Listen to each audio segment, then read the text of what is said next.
She's the most painful heartbreak, disguised as heaven on earth. But in your crowded mind, what is temporary happiness really worth? If she was the sculptor, would you be the clay? Would you let her change and shape you and watch yourself fade away? If you asked her to promise and she was unable to provide, would you still have hopes for you and her as high as the sky? And if she continued to mess around with your fragile mind, would you metaphorically become permanently blind?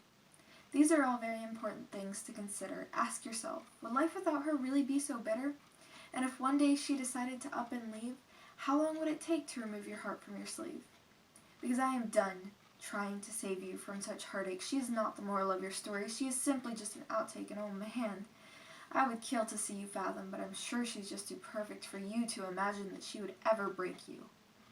And by giving it so much effort, and following by such blind faith, the thought of her leaving I'm sure brings you wraiths. And you can't even see.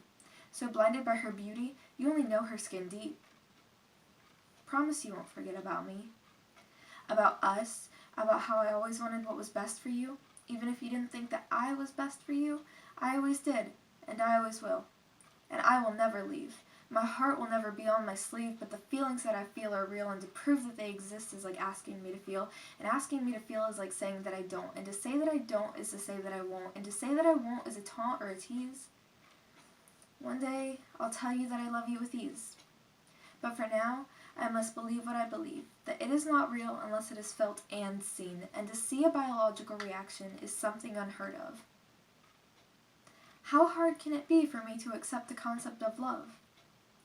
Please forgive me for ranting. Forgive me for being scared, but the weight of this so-called love is getting harder and harder to bear, and I am confused about what I feel truly, so I'll pretend that I do not feel it while my heart persuades thoroughly, and I will not give in. I will keep my heart in its case, and I will pretend that I am not constantly craving your embrace, but you and me both, we know that's a lie, because I'd rather stare into your eyes than a sunset-filled sky, and that's terrifying. Almost sickening to me, because I love the way the sky looks when the sun falls beneath the trees, and to think that you could take the place of my favorite thing only worries me more about what your absence will bring. And I am unprepared for the day that you take your heart and leave, and the hopeful 11 wishes left incomplete. So as I lay here listening to my unsteady heartbeat, I grasp the nearest pillow and wish once more for your stability, because you are my favorite thing to crave, and to crave a person, oh, it seems quite strange, but somehow craving you makes me feel so alive. And I know I ask this of you a lot, but can you do it one more time?